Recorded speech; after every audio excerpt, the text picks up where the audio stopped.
سه تا سلطان در دنیا واقعا سلطه دارن. یکی سلطان علم، یکی سلطان مال، یکی سلطان حکم حاکمه. سلطان عالم علم عالمه و سلطان تاجر مال تاجره و سلطان حاکم حکم حاکمه. اینا قدرتمندن.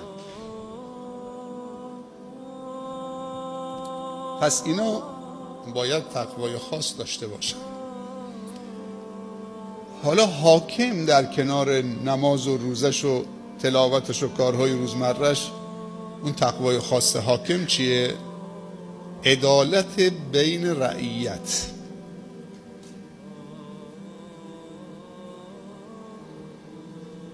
و همطور قیاس بگیرید. خداوند در این سوره میفرمایند اعوذ بالله من الشیطان الرجیم الذین ان مکناهم. خوب دقت بکنید، میگه کسانی از بندگانمون که ما اونها رو متمکن ساختیم. با زور بازی خودشون نبود. خوب دقت بکنید، ان مکناهم، افرادی که ما نظر ویژه به اونها داشتیم که اینها تاجر بشن، اینها حاکم بشن، اینها عالم بشن.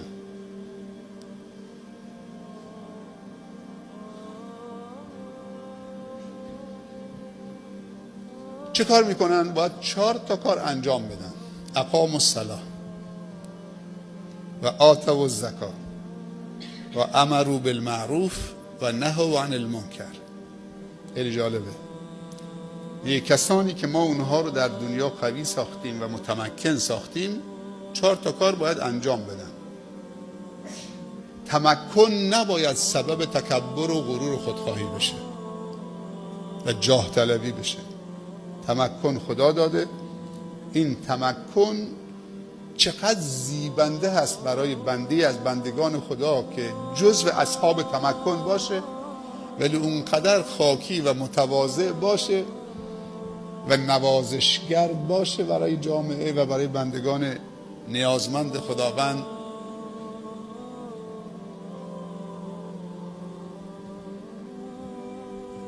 که خداوند از این سوژه‌ای که این بندی متمکنش داره ایجاد میکنه لذت ببره از تماشاش.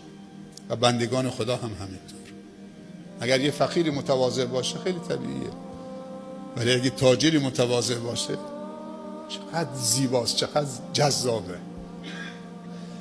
نماز جلوه 3 تا تواضع است. الذین ان مکناهم فی الارض اقاموا الصلاة. کسانی که اونها رو متمکن ساختیم که اسباب تکبر دارن، بلا فاصله چه؟ میان نماز رو برپا میدارن که اونی که طغیانگره بر اونها طغیان نکنه. طبیعت مال طغیانگره اگه کنترل نشه. طبیعت مقام، پست، مقام، حکومت طغیانگره اگر تواضع در کنارش نباشه. جمال طغیانگره.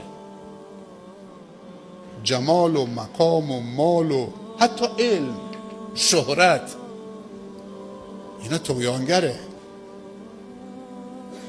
انسان دچار غرور میشه، خودشو فراموش میکنه، دچار غفلت میشه. بلا فاصله اینجا آمدن چه؟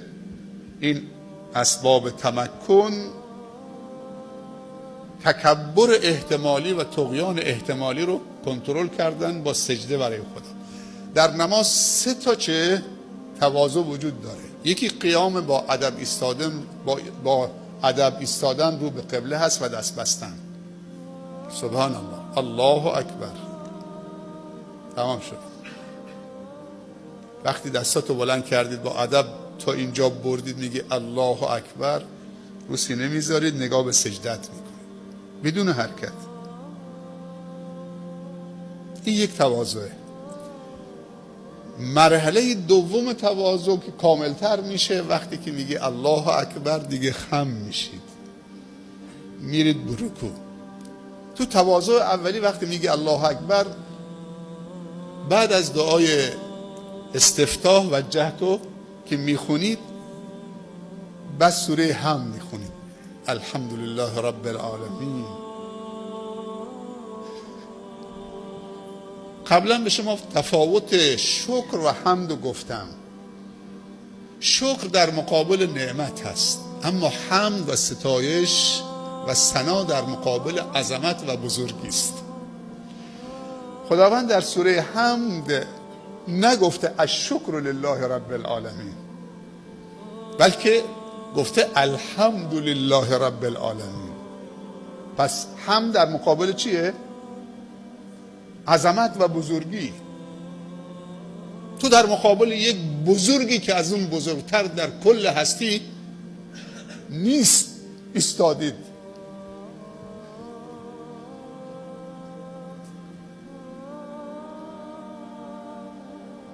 عظیمترین ذات و بزرگترین ذات رب العالمینه.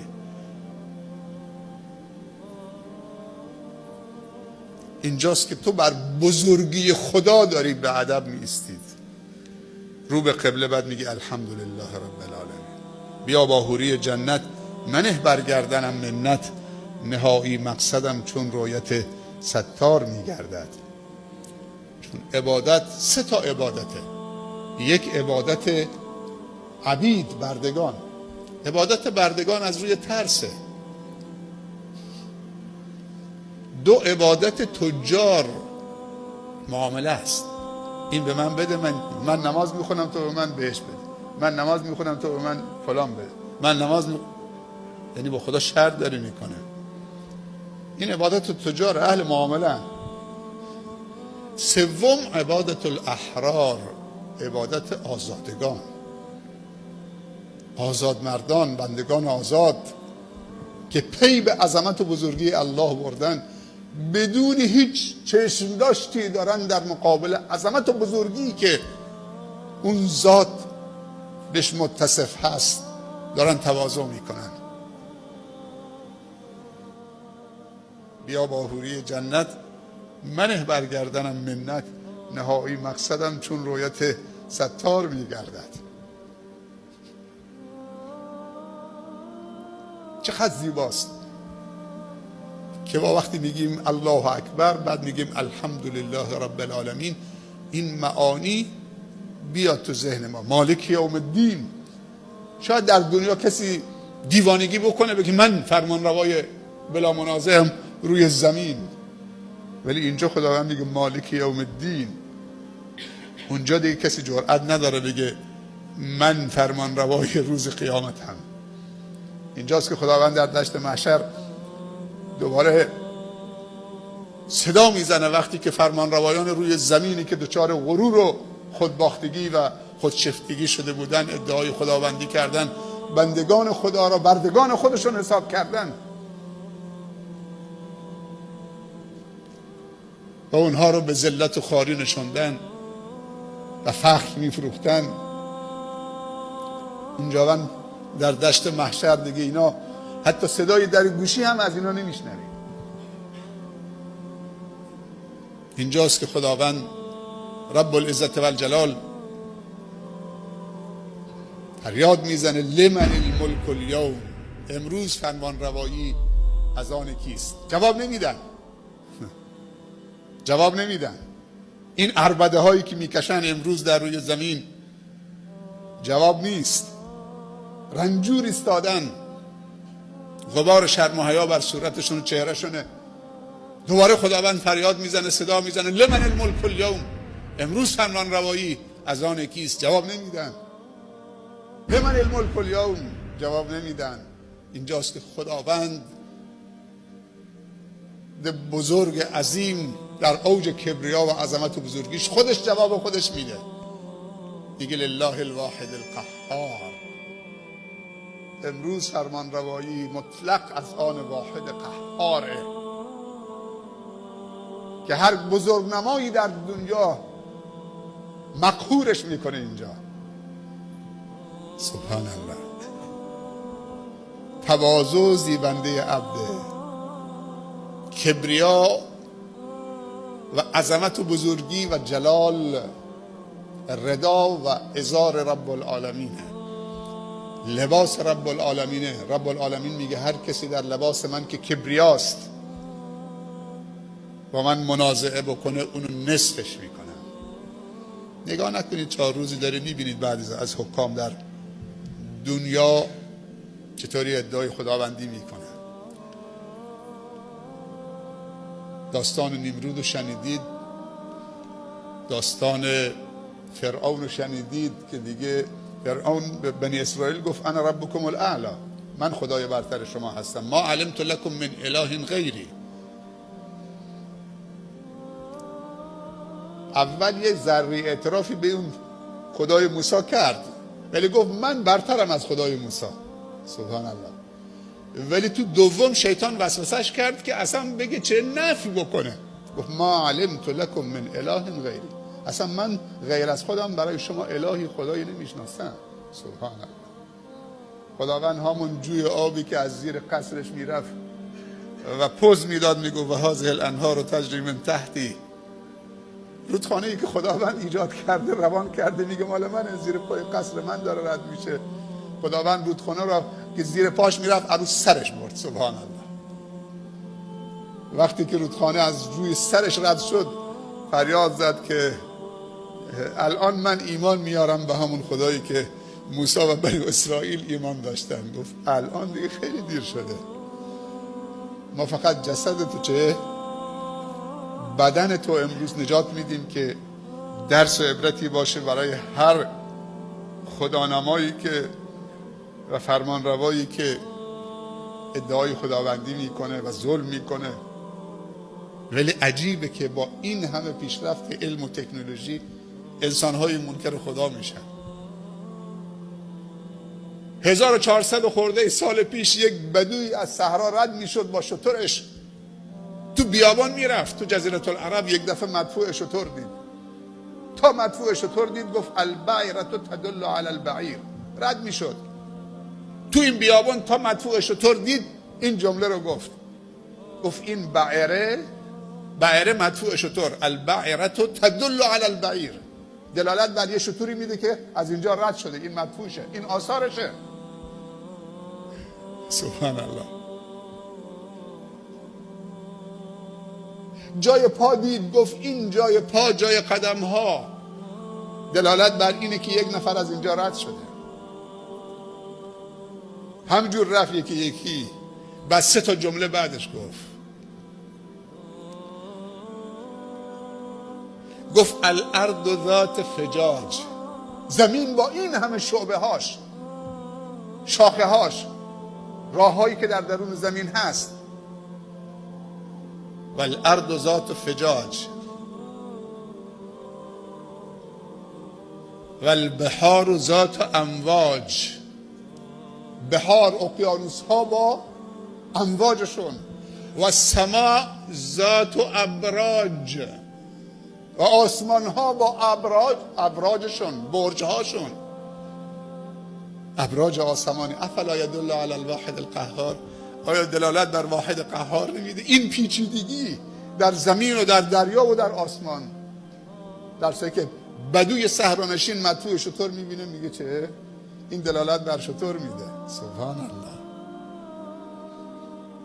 حضرت ایوب بیمار و سخت شد، بیماری پوستی. یه بیمار شفا میخواد،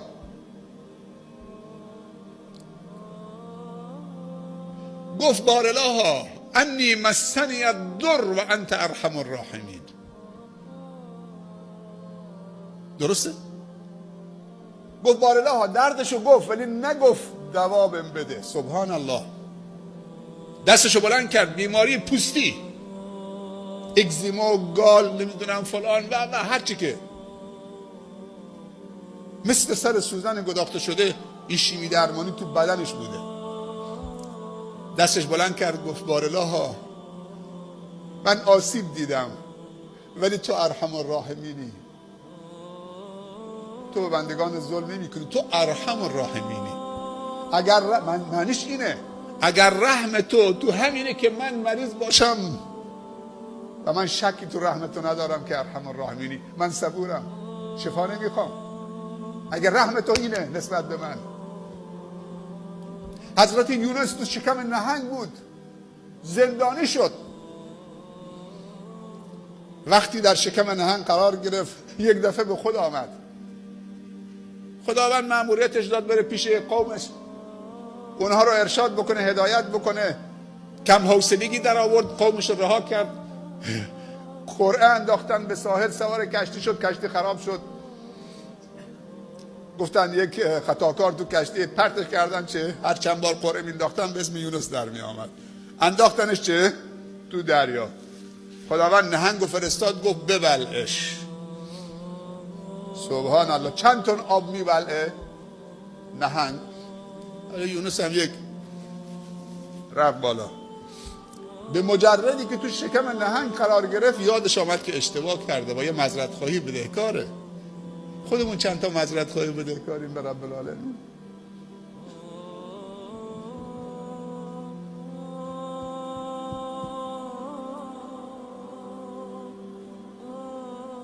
اون خیلی بزرگواره.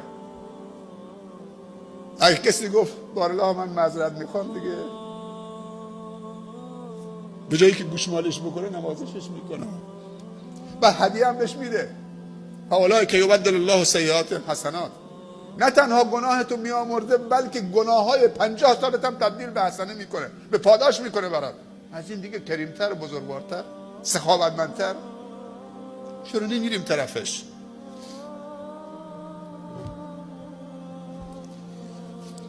یونس اونجا متوجه شد حضرت یونس که اشتباه کرده، یه معذرت خواهی بدهکاره. وقتی که در شکم نهنگ قرار گرفت یونس فریاد زد، گفت دیگه کسی نمیتونه اونو نجات بده. رفت تو اعماق اقیانوس. اون موقع خود دیگه زیر دریایی ها نبود که برن به کمک امداد و نجات، اینطوری نبود که تو اعماق اقیانوس بره. چه گفت یونس؟ لا اله الا انت سبحانک. نجات میخواست یا نمیخواست؟ کسی که داره غرق میشه نجات میخواد، ولی نگفت نجاتم بده، نگفت کمکم کن. خوب دقت بکنید به این معانی، به این باورها. گفت لا اله الا انت. توحید رو دوباره چه بیان کرد با تمام وجودش. لا اله الا انت. هیچ معبودی به حق که سزاوار پرستش باشه نیست به جز انت، به جز توی پروردگار. سبحانک، پاک و منزهید از هر گونه عیب و نقص و هر گونه خطا و هر گونه ظلم به بندگانت. اینی کنت من الظالمین. من به خودم ظلم کردم. سبحان الله، من به خودم ظلم کردم.